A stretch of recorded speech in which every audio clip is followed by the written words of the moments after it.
ತಿರಸ್ಕಾರ ಮಾಡಿದವರು, ನನ್ಗೆ ಅವಮಾನ ಮಾಡಿದ್ದು ಅದೆಲ್ಲ ನನಗೆ ಓದ್ಬೇಕಾದ್ರೆ ನಂಗೆ ನೆನ್ಪು ಬರೋದು. ನಾನು ಯಾಕೆ ಬೆಳಿಬೇಕು, ನಾನು ಏನಕ್ಕೆ ಇರ್ಬೇಕು ಅಂತ. ಅದೇ ಭಿಕ್ಷಾಟನೆ ಮಾಡಿ ಮಾಡಿ ಮಾಡಿ ತುಂಬಾ ಬೇಜಾರ್ ಮನಸ್ಸು ಸೋತೋಗ್ಬಿಟ್ಟಿದೆ ಮ್ಯಾಮ್ ಲೈಫಲ್ಲಿ, ಇನ್ನೇನು ಇಲ್ಲ ಅಂತ. ದುಡ್ಡು ಚೆನ್ನಾಗಿ ಬರ್ತಾ ಇತ್ತು. ಎಲ್ಲರೂ ಹೇಳ್ತಾರೆ ಈಸಿಯಾಗಿ ಮನಿ ಮೇಕಿಂಗ್ ಮಾಡ್ತೀರಾ ಅಂತ ಹೇಳ್ತಾರೆ, ಬಟ್ ಈಸಿಯಾಗಿ ಮನಿ ಮೇಕಿಂಗ್ ಅದ್ರಲ್ಲಿ ನೋವು ಎಷ್ಟಿರುತ್ತೆ, ಎಷ್ಟು ಪ್ರಾಬ್ಲಮ್ಸ್ ಇರುತ್ತೆ. ನಮ್ಗೆ ಸರ್ಜರಿಗೆ ಎಷ್ಟು ದುಡ್ಡು ಅನ್ಸ್ಬೇಕಂತ ಟ್ರಾನ್ಸ್ ಅಂತ ನಂಗೆ ಗೊತ್ತಾದ್ಮೇಲೆ ಕಾಲರ್ ರಿಸೀವ್ ಕಟ್ ಮಾಡ್ಬಿಟ್ರು. ನಾನು ಕೋಚಿಂಗ್ ಕೊಡಿ ಅಂತ ಹೇಳಿದ್ಕೆ ವಿಲೇಜ್ ಅಕೌಂಟೆಂಟು ಯಾವ್ದು ಇದಕ್ಕೆ ಬಂದ ಕೊಡಗು ಜಿಲ್ಲೆ ಕರೆದ್ರು ಮ್ಯಾಮ್. ಹಾಕಿದೆ, ಅಪ್ಲೈ ಮಾಡಿದೆ, ವೆರಿಫಿಕೇಶನ್ ಹೋದೆ, ಜಾಬ್ ಸೆಲೆಕ್ಟ್ ಆದೆ. ಕಾರವಾರ ಮತ್ತು ಕೊಡಗು ಎರಡು ಡಿಸ್ಟ್ರಿಕ್ಟ್ ಸೆಲೆಕ್ಟ್ ಆದೆ. ಅಲ್ಲ, ಫಸ್ಟ್ ಆಫರ್ ಲೆಟರ್ ಮತ್ತೆ ಗವರ್ಮೆಂಟ್ ಜಾಬ್ ಅನ್ನಿಸ್ತು. ತುಂಬಾ ಖುಷಿ ಆಯ್ತು ಮ್ಯಾಮ್. ಅದು ಏನಂದ್ರೆ ಕರ್ನಾಟಕ ಫಸ್ಟ್ ಟ್ರಾನ್ಸ್ಜೆಂಡರ್ ಒಬ್ಬ ಗವರ್ಮೆಂಟ್ ಎಂಪ್ಲಾಯ್ ಆಗಿದ್ದಾರೆ ಅನ್ನೋ ಒಬ್ಬ ವ್ಯಕ್ತಿ. ತುಂಬಾ ಖುಷಿ ಆಯ್ತು ma'am. I am proud B I am transgender ಅಂತ ಹೇಳಕ್ಕೆ. ಕೆಲವು ಜನ ನಾನು ಇದು ಟ್ರಾನ್ಸ್ ಅಂತ ಗೊತ್ತಾಗ್ಬಿಟ್ಟು ಏನ್ ಮಾಡಿದ್ರು, ತೂ ಎಂತಿಂತವ್ರೆಲ್ಲ ಬರ್ತಾರೆ ಪಿಜಿಗೆ ಒಂಥರ ಕೆಟ್ಟದಾಗ ನನ್ಗೆ ಗೊತ್ತಾಗಿದ್ರು. ತೂ ಅನ್ನೋದು, ಚೀ ಅನ್ನೋದು, ಒಂಥರ ಕೆಟ್ಟದಾಗೆಲ್ಲ ಮಾತಾಡೋದು, ನನ್ನ ನೋಡಿದ್ರೆ ಒಂಥರ ನಗದು. ಯಾರು ಗೊತ್ತಿಲ್ಲ ಇವಳು ಭಿಕ್ಷಾಟನೆ ಮಾಡ್ತಾಳೆ, ಇವಳು ಟ್ರಾನ್ಸ್ ಮೆನ್ ಅಷ್ಟೇ ಗೊತ್ತಿತ್ತು. ಇಷ್ಟು ಇನ್ ಮುಂದೆ ಆದ್ರೂ transgender government Karnataka first transgender government employee ಅಂತ ಒಂದು ಹೆಮ್ಮೆ ಅಂತ ನನ್ಗೆ ಆ ಟೈಮ್ ಇತ್ತು ಮ್ಯಾಮ್. ತುಂಬಾ ಖುಷಿ ಇತ್ತು. ಇಷ್ಟು ಜನ ನರಕ ಯಾತನೆ, ರೋದನೆ, ಅಳು ಒಂಥರ ತುಂಬಾ ಕಷ್ಟಪಟ್ಟಿದ್ದು. ಎಷ್ಟು ಸತಿ ನನ್ನ ನೈಟ್ ಎಲ್ಲ ಹತ್ತಿದ್ದು, ನನ್ನ ಪರಿಶ್ರಮ ತುಂಬಾ ಓದ್ತಿದ್ದೆ ಮ್ಯಾಮ್. ಡೈಲಿ ನಾನು 12 ಅವರ್ ಓದ್ತಿದ್ದೆ. ತುಂಬಾ ಕಷ್ಟ ಆಯ್ತು ಮ್ಯಾಮ್. ಅದು ಇವಾಗ ಒಂದು ಜಾಬ್ ಆದ್ಮೇಲೆ ನಮ್ದು ಎಲ್ಲ ಮೇಲ್ ಪ್ಯಾಟರ್ನ್ ಅಲ್ಲೇ ಇರುತ್ತೆ, ನೇಮ್ ಎಲ್ಲ. ಆಮೇಲೆ ಇದು ಎಲ್ಲ ಇವಾಗ ನನ್ನ ಶ್ರಾವ್ಯ ಅಂತ ಇದೆ, ಶ್ರಾವ್ಯ ಅಂತ ಕೊಟ್ವಿ. ಅದ್ರ ಪ್ರಕಾರ ನಾವು ಆಧಾರ್ ಕಾರ್ಡು, ಬ್ಯಾಂಕ್ ಅಕೌಂಟ್ ಎಲ್ಲ ಚೇಂಜ್ ಮಾಡಿಸ್ಕೋತೀವಿ. ಬಟ್ ಇವಾಗ SSLC ಮಾರ್ಕ್ಸ್ ಕಾರ್ಡ್ಸ್ ಎಲ್ಲ ಚೇಂಜ್ ಮಾಡ್ಬೇಕಾದ್ರೆ ಅದಕ್ಕೆ ಸಾಲ ಎಲ್ಲ ತೀರ್ಸಿದ್ರಿ ನೀವು? ಸಾಲ ಎಲ್ಲ ತೀರಿಸ್ತೆ ಮ್ಯಾಮ್. ಹೌದು, ಆ ಸಾಲ ಎಲ್ಲ ತೀರಿಸ್ತೆ. ಆಮೇಲೆ ಮತ್ತೆ ಏನೋ ಕಮ್ಯುನಿಟಿಯಿಂದ ಸ್ವಲ್ಪ ದಿನ 2-3 ವರ್ಷ ಆಗಿದ್ದೆ ಹಂಗೆ. ಅದೇ ಭಿಕ್ಷಾಟನೆ ಮಾಡಿ ಮಾಡಿ ಮಾಡಿ ತುಂಬಾ ಬೇಜಾರ್ ಮನಸ್ಸು ಸೋತೋಗ್ಬಿಟ್ಟಿದೆ ಮ್ಯಾಮ್ ಲೈಫಲ್ಲಿ, ಇನ್ನೇನು ಇಲ್ಲ ಅಂತ. ದುಡ್ಡು ಚೆನ್ನಾಗಿ ಬರ್ತಾ ಇತ್ತು? ದುಡ್ಡು ಅಂದ್ರೆ ಹಂಗೇನಿರಲಿಲ್ಲ ಮ್ಯಾಮ್. ದುಡ್ಡು ಅಂದ್ರೆ ಸ್ವಲ್ಪ ಬರ್ತಿತ್ತು, ಬಟ್ ಅದ್ರ ನಮ್ಗೆ ಹಾರ್ಮೋನ್ HRT ತಗೋಬೇಕಿತ್ತು. ನಮ್ಗೆ ನಮ್ಮ ಸರ್ಜರೀಸ್, ಚಿಕ್ಕ ಮೈನರ್ ಸರ್ಜರೀಸ್ ಅವಿರ್ತವೆ, ಲೇಸರು ಅದು ಇದು ಅಂತ ಅನ್ಕೊಂಡು ಅಲ್ಲ ದುಡ್ಡೇ ಸಾಲ್ತಾ ಇರ್ಲಿಲ್ಲ. ಎಷ್ಟು ದುಡಿದ್ರು ಸಾಲ್ತಾ ಇರ್ತಿಲ್ಲ ಮ್ಯಾಮ್. ಅಂದ್ರೆ ನೆಮ್ಮದಿನೇ ಇರ್ಲಿಲ್ಲ ನಮ್ಗೆ. ಬರೀ ನರಕ, ಪ್ರತಿದಿನನೂ ನರಕ ಯಾತನೆ. ಈಗ ಹೋದ್ರೆ ಕೆಟ್ಟದಾಗ ಮಾಡೋರು, ಇದು ಮಾಡೋರು, ಬಿಸಿಲಲ್ಲಿ ಅದು ಎಷ್ಟು ಕಷ್ಟ. ಎಲ್ಲರೂ ಹೇಳ್ತಾರೆ ಈಸಿಯಾಗಿ ಮನಿ ಮೇಕಿಂಗ್ ಮಾಡ್ತೀರಾ ಅಂತ ಹೇಳ್ತಾರೆ, ಬಟ್ ಈಸಿಯಾಗಿ ಮನಿ ಮೇಕಿಂಗ್ ಅದ್ರಲ್ಲಿ ನೋವು ಎಷ್ಟಿರುತ್ತೆ, ಎಷ್ಟು ಪ್ರಾಬ್ಲಮ್ಸ್ ಇರುತ್ತೆ. ನಮ್ಗೆ ಸರ್ಜರಿಗೆ ಎಷ್ಟು ದುಡ್ಡು ಅನ್ಸ್ಬೇಕಂತ ಅದ್ಯಾರಿಗೂ ಗೊತ್ತಿಲ್ಲ ma'am. Kerala government, Tamil Nadu government ಅವ್ರ ಸರ್ಜರಿಗೂ ಹಾಸ್ಪಿಟಲ್ನ ಸಪ್ರೇಟ್ ಆಗಿ ಓಪನ್ ಮಾಡಿ ಟ್ರೀಟ್ಮೆಂಟ್ ದುಡ್ಡು ಕೊಡ್ತಾ ಇದೆ.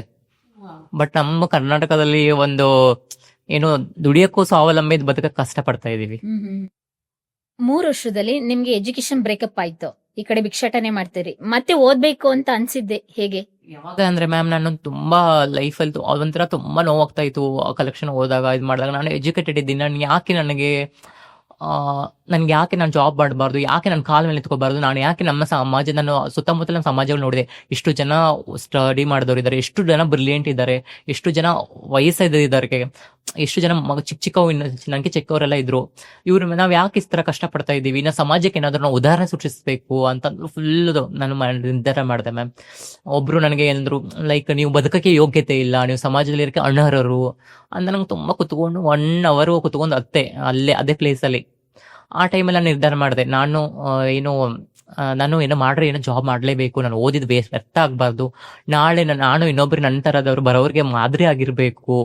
ಇದು ಯಾವುದು ಬೆಗ್ಗಿಂಗ್ ಜೀವನ ಅಲ್ಲ, ಬೇರೆ ಕೆಲಸಗಳು ಯಾವ್ದು ಜೀವನ ಅಲ್ಲ ಅಂತ ತೋರಿಸ್ಬೇಕಿತ್ತು ಮ್ಯಾಮ್. ನಾನು ಅದಕ್ಕೆ ತೋರ್ಸಕ್ಕೋಸ್ಕರನೇ ನಾನು ನಿರ್ಧಾರ ಮಾಡಿದೆ. ಅವಾಗ ಹೋಗಿ ನಾನು ಎಲ್ಲ ಪ್ರೈವೇಟ್ ಅಲ್ಲಿ ಆಕ್ಚುಲಿ ನಾನು ಕೆಲಸ ಟ್ರೈ ಮಾಡಿದೆ. ಬಟ್ ನನಗೆ ಕೆಲವು ಜನ ನೀವು ಟ್ರಾನ್ಸ್ ಅಂತಾನೆ ಎಷ್ಟು ಜನ ರಿಜೆಕ್ಟ್ ಮಾಡಿದ್ರು. ಏನಕ್ಕೆ 3 ವರ್ಷ ವೆಯ್ಟ್ ಮಾಡಿದ್ರಿ ನೀವು? ಫಸ್ಟ್ ನೀವು ಅಷ್ಟೊಂದು ಇಂಟೆಲಿಜೆಂಟ್ ಆಗಿದ್ರಿ, ಕ್ವಾಲಿಫಿಕೇಶನ್ ಇತ್ತು. ಅವಾಗ ಆ ಟೈಮಲ್ಲಿ ಟ್ರಾನ್ಸ್ಪರೇಷನ್ ಟೈಮ್ ಮ್ಯಾಮ್. ನನಗೆ ಆ ಟೈಮಲ್ಲಿ ಟ್ರೀಟ್ಮೆಂಟ್, ಸರ್ಜರೀಸ್ ಎಲ್ಲ ಇತ್ತು. ನನಗೆ ರೆಸ್ಟ್ ಬೇಕಿತ್ತು, ಯಾಕಂದ್ರೆ ರೆಸ್ಟ್ ಇಲ್ಲದೆ ನಮಗೆ ತುಂಬಾ ಕಷ್ಟ. ಆಕ್ಚುಲಿ ಒಂದೊಂದು ಸರ್ಜರಿಗಳು 6 ತಿಂಗಳು ಮೇನ್ ರೆಸ್ಟ್ ಬೇಕು ಮ್ಯಾಮ್, 6 ಜಾಸ್ತಿನೇ ಬೇಕು. ಆ ಟೈಮಲ್ಲಿ ರೆಸ್ಟ್ ಬೇಕು ಅಂತ ನನಗೆ ಹೋಗಕ್ಕಾಗಿಲ್ಲ. ಆಮೇಲೆ ಅವಕಾಶಗಳು ಇರ್ಲಿಲ್ಲ ಮ್ಯಾಮ್ ನಮ್ಗೆ. ಯಾರು ತಗೊಳ್ತಾರೆ? ನಾ ಒಂದು ಕಂಪ್ನಿ ನಾನೇ ಟ್ರೈ ಮಾಡಿದೆ, ಒಂದು ಮ್ಯಾನುಫ್ಯಾಕ್ಚರಿಂಗ್ ಕಂಪ್ನಿಲಿ ಒಂದು ಅಕೌಂಟೆಂಟ್ ಆಗಿ ಒಂದು ಕೆಲಸ ಸಿಕ್ಕಿತ್ತು, ಟ್ರೈ ಮಾಡಿದೆ. ಅವರು ವುಮೆನ್ಸ್ಗೂ ಅವಕಾಶ ಇತ್ತು, ಟ್ರಾನ್ಸ್ ಅಂತ ಕೊಟ್ರು, ಲಿಸ್ಟ್ ಅಲ್ಲಿ ದೊಡ್ಡದಾಗಿ ಬೋರ್ಡ್ ಹಾಕೊಟ್ರು. ಬಟ್ ನನ್ನ ಅವ್ರ ಏನು ಇಲ್ಲ ಸೆಲೆಕ್ಟೇ ಮಾಡ್ಲಿಲ್ಲ ಮ್ಯಾಮ್. ಅಲ್ಲಿ ತೋರಿಸ್ತಲ್ಲ ಡಿಸ್ಕ್ರಿಮಿನೇಷನ್. ಹೌದು, ಅದಕ್ಕೋಸ್ಕರ ಆಮೇಲೆ ನಾನು ಕಷ್ಟಪಟ್ಟು ಏನಾದ್ರು ಮಾಡ್ಬೇಕು ಅಂತ ಬ್ಯಾಂಗ್ಳೂರ್ ಬಂದೆ. ನಾನು ಬ್ಯಾಂಗ್ಳೂರ್ ಬಂದು ಹಂಗಂಗೆ ಮಾಮೂಲಿ ಇಲ್ಲೂ ಭಿಕ್ಷಾಟನೆ ಬೆಂಗಳೂರಲ್ಲಿ ಮಾಡಿದೆ ಮ್ಯಾಮ್. 1 year ಮಾಡಿದೆ, ಹಂಗಂಗೆ ಮಾಡಿದೆ. ಅಲ್ಲಿ ನಾನು ಪೇಪರ್ ಹೈಡೈಸ್ ಎಲ್ಲ ನೋಡ್ಕೊಂಡೆ. ಆ ಟೈಮಲ್ಲಿ ಏನಾದ್ರು ಮಾಡ್ಲೇಬೇಕು, ಏನೋ ಮಾಡ್ಬೇಕು ಅಂತ. ಆ ಟೈಮಲ್ಲಿ ನಮ್ದು ಕರ್ನಾಟಕ ಸರ್ಕಾರ 1% ರಿಸರ್ವೇಶನ್ ಅಂತ ಘೋಷಣೆ ಮಾಡ್ತು ಮ್ಯಾಮ್. ಅವಾಗಲೇ ಡಿಸೈಡ್ ಮಾಡಿದೆ ನಾನು. ಎಷ್ಟು ವರ್ಷದ ಹಿಂದಿನ ಕತೆ ಇದು? ಇದು 2021 ಅಲ್ಲಿ ಘೋಷಣೆ ಆಯ್ತು ಮ್ಯಾಮ್. ಓ, ರೀಸೆಂಟ್. ರೀಸೆಂಟ್ ಆಕ್ಚುಲಿ ಇಂಪ್ಲಿಮೆಂಟ್ ಆಗಿದ್ದು 2022 ಇಂದ ಆಗಿದ್ದು ಮ್ಯಾಮ್. ಇದು ಅವಾಗಲೇ ನಿರ್ಧಾರ ಮಾಡಿದೆ ನಾನು.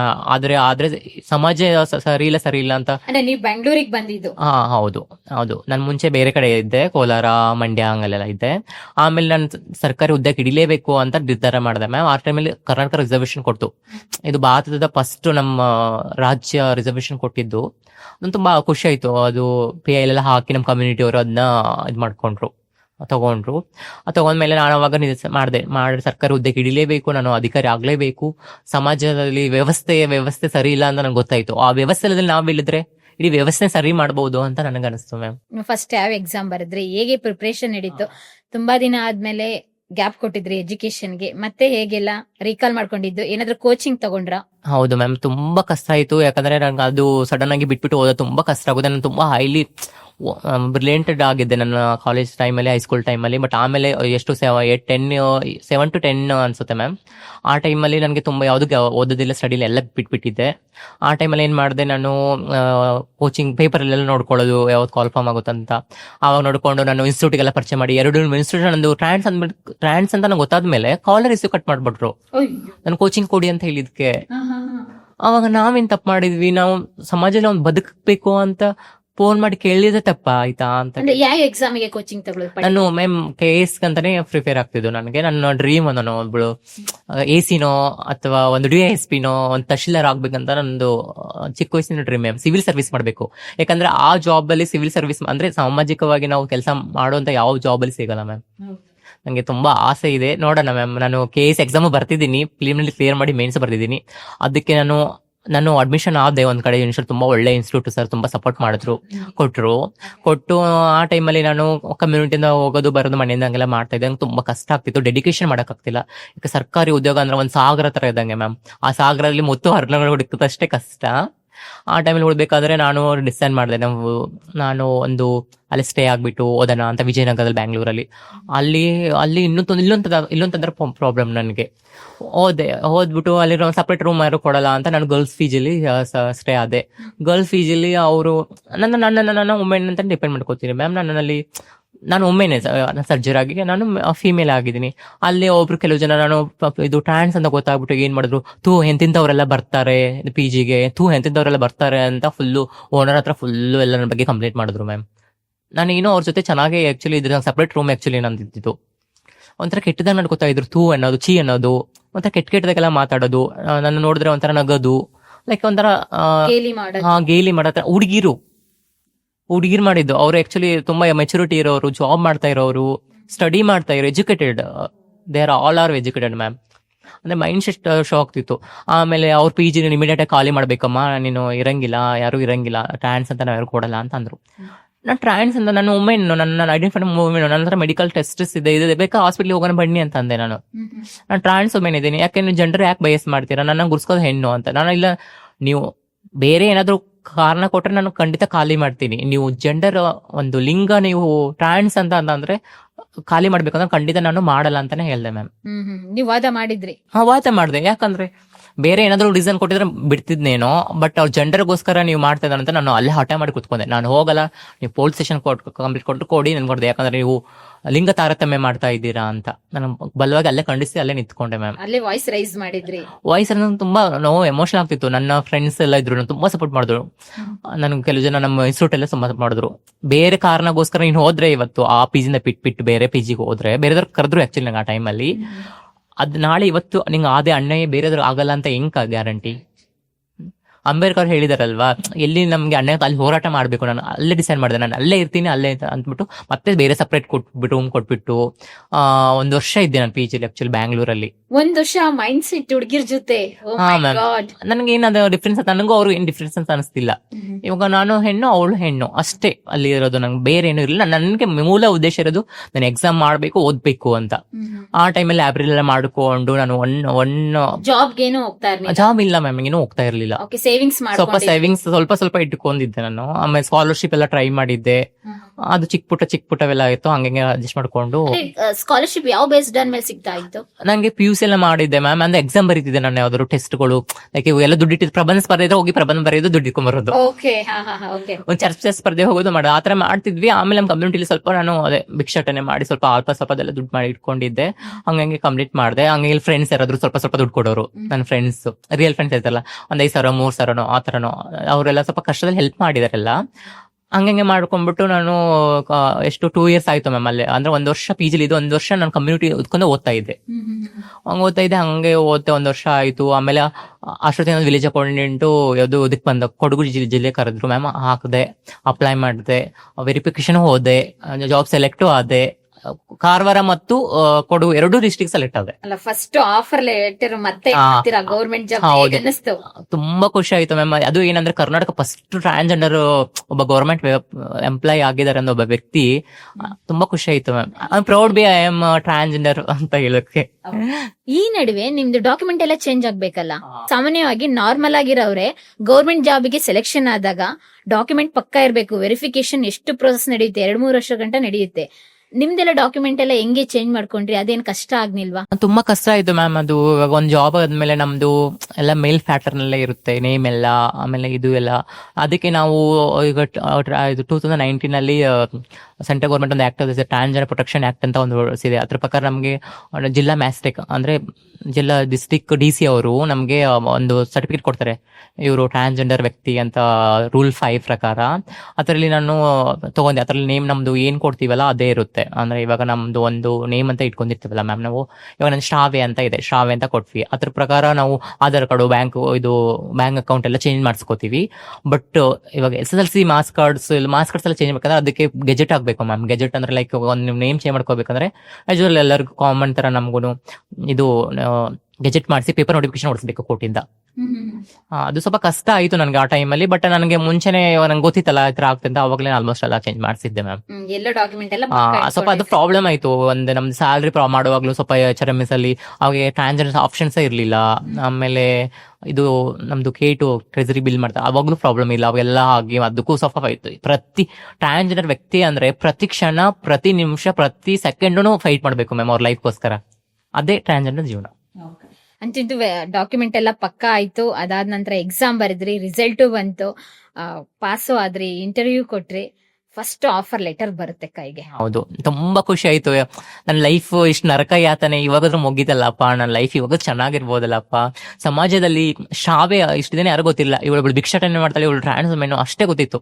ಇಷ್ಟು ಇನ್ ಮುಂದೆ ಆದ್ರೂ transgender government Karnataka first transgender government employee ಅಂತ ಒಂದು ಹೆಮ್ಮೆ ಅಂತ ನನ್ಗೆ ಆ ಟೈಮ್ ಇತ್ತು ಮ್ಯಾಮ್. ತುಂಬಾ ಖುಷಿ ಇತ್ತು. ಇಷ್ಟು ಜನ ನರಕ ಯಾತನೆ, ರೋದನೆ, ಅಳು ಒಂಥರ ತುಂಬಾ ಕಷ್ಟಪಟ್ಟಿದ್ದು, ಎಷ್ಟು ಸತಿ ನನ್ನ ನೈಟ್ ಎಲ್ಲ ಹತ್ತಿದ್ದು, ನನ್ನ ಪರಿಶ್ರಮ ತುಂಬಾ ಓದ್ತಿದ್ದೆ ಮ್ಯಾಮ್. ಡೈಲಿ ನಾನು 12 hour ಓದ್ತಿದ್ದೆ. 12 hour? ಹೌದು. ಬೆಳಿಗ್ಗೆ ನಾನು 6 ಗಂಟೆಗೆ ಎದ್ದು ಹೋದ್ರೆ 9 ಗಂಟೆಗೆ ಟಿಫನ್ ಬರ್ತಿದೆ. 9ರಿಂದ 9:30 ಅಷ್ಟೇ, ಅರ್ಧ ಗಂಟೆ ಅಷ್ಟೇ ಸ್ನಾನ ಮಾಡಿ ತಿಂತೀನಿ, ಮತ್ತೆ ಹೋಗು. ಟೈಮ್ ಟೇಬಲ್ ಹೌದು, ಟೈಮ್ ಇಷ್ಟಿಷ್ಟು ಸಬ್ಜೆಕ್ಟ್ ಅಂತ. ಮತ್ತೆ 1:30 ಬಂದ್ರೆ 1:30 2:30 1 hour ಅಷ್ಟೇ ನಂಗೆ ಲಂಚ್ ಬ್ರೇಕ್. ಮತ್ತೆ 2 ಹೋಗು, 5:00 ಕೂತ್ಕೋ. 5:00 ಮತ್ತೆ ಟೀಗೆ ಹೋಗ್ತಿದ್ದೆ. 5:00ರಿಂದ 6 ಗಂಟೆ ಮತ್ತೆ ಹೋಗಿ 8:00 ತನಕ ಓದು ಬರೀ ಅಷ್ಟೇ. ನಾನು ಡಿಸೈಡ್ ಮಾಡಿದ್ದೆ, ನಾನು ನಂಬಿರೋದಂದೆ ಮ್ಯಾಮ್, ಮನುಷ್ಯ ಏನೋ ಸಾಧನೆ ಮಾಡ್ಬೇಕಂದ್ರೆ ಅವ್ನಿಗೆ ಫಸ್ಟ್ ಹಠ ಇರ್ಬೇಕು. ಹಠ ಛಲ ಇದ್ರೆ ನೆಕ್ಸ್ಟ್ ಪರಿಶ್ರಮ ಇರ್ಬೇಕು. ನಿರಂತರ ಪರಿಶ್ರಮ ಇರ್ಬೇಕು. ನಿರಂತರ ಪರಿಶ್ರಮ ಇದ್ರೆ ನಾವು ಏನ್ ಅನ್ಕೊಂತೀವ, ನಮ್ ಗುರಿ ಏನಿದೆ ಅಂತ ಸಾಧಿಸಬಹುದು ಅಂತ ನಾನೇ ಉದಾಹರಣೆ ಮ್ಯಾಮ್ ಅಷ್ಟೇ. ನಿಮ್ಮ ಕತೆ ನಿಜವಾಗ್ಲೂ ನಮಗೆ ಖುಷಿ ಕೊಡ್ತಾ ಇದೆ. ಯಾಕೆ ಅಂತ ಹೇಳಿದ್ರೆ ನೋಡ್ತಾ ಇರೋರ್ಗೆಲ್ರಿಗೂ ಖುಷಿ ಆಗುತ್ತೆ.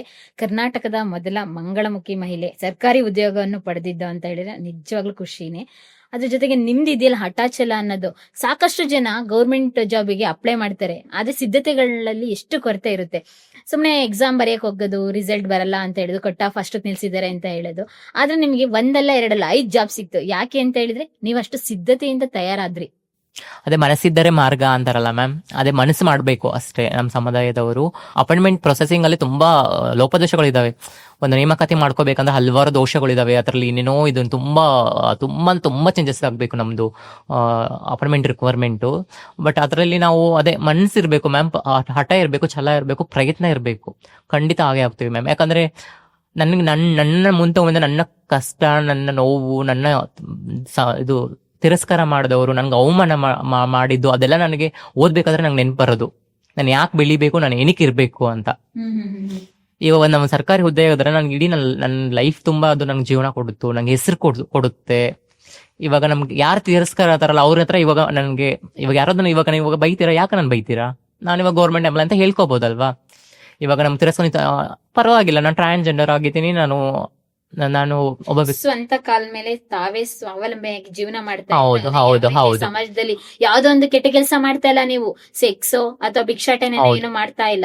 ಅದು ಅನಿವಾರ್ಯತೆ, ಪಾಪ ಅವ್ರದ್ದು ಕೆಟ್ಟದ್ದು ಅಂತ ಹೇಳಲ್ಲ, ಅನಿವಾರ್ಯತೆಗೆ ಹೋಗಿ ಆ ಕೆಲ್ಸಕ್ಕೆ ಹೋಗ್ತಾರೆ. ಆದ್ರೆ ಆಪ್ಷನ್ ಸಿಗಲ್ಲ, ಅಲ್ಲಿಗೆ ಹೋಗ್ತಾರೆ. ನಿಮ್ಗೆ ಆಪ್ಷನ್ ಸಿಕ್ಕಿದೆ ಇವಾಗ, ಏನಕ್ಕೆ ಅಂದ್ರೆ ಇವಾಗ ನನಗೂ ಸ್ಟಾರ್ಟಿಂಗ್ ಅಲ್ಲಿ ಯಾವ್ದು ಇದು ಆಪ್ಷನ್ಸ್ ಇರ್ಲಿಲ್ಲ. ಹಂಗಾಗಿ ನಾನು ಭಿಕ್ಷಾಟನೆ ಮಾಡಿದೆ. ಈಗ ನಂತರದವ್ರಿಗೆ ಇನ್ನೂ ಅವಕಾಶಗಳು ತುಂಬಾ ಫೀಲ್ಡ್ ಅಲ್ಲಿ ಇದಾರೆ. ಒಂದು ನೃತ್ಯದಲ್ಲಾಗಲಿ, ಸಂಗೀತ ಆಗಿರ್ಬೋದು. ಎಷ್ಟು ಜನ ಮೇಕಪ್ ಆರ್ಟಿಸ್ಟ್ಗಳಿದ್ದಾರೆ, ಎಷ್ಟು ಜನ ಮೆಹಂದಿ ಆರ್ಟಿಸ್ಟ್ಗಳಿದ್ದಾರೆ, ಎಷ್ಟು ಜನ ಸ್ಕಿಲ್ಫುಲ್ ಇದಾರೆ. ಆಲ್ಮೋಸ್ಟ್ BCom, BSc ಇಂಜಿನಿಯರಿಂಗ್ ಎಲ್ಲ ಕಂಪ್ಲೀಟ್ ಮಾಡಿದವರೆಲ್ಲ ಇದ್ದಾರೆ. ಮೆಡಿಕಲ್ ಎಲ್ಲ ಕಂಪ್ಲೀಟ್ ಮಾಡಿ. ಏನಕ್ಕೆ ಅಂದ್ರೆ ಅವಕಾಶ ಸಿಕ್ಕಲ್ಲ ಮ್ಯಾಮ್, ಅವಕಾಶ ವಂಚಿತರು ನಾವು. ಹೌದು. ಅವಕಾಶ ಚಿಕ್ಕವನು ನಮ್ಗೆ ಕೊಟ್ರೆ ನಾವು ಮುಂದೆ ಬರಕ್ಕೆ ನಾನೇ ಒಬ್ಳೆ ಉದಾಹರಣೆ ಮ್ಯಾಮ್ ಇಡೀ ಸಮುದಾಯಕ್ಕೆ. Yes.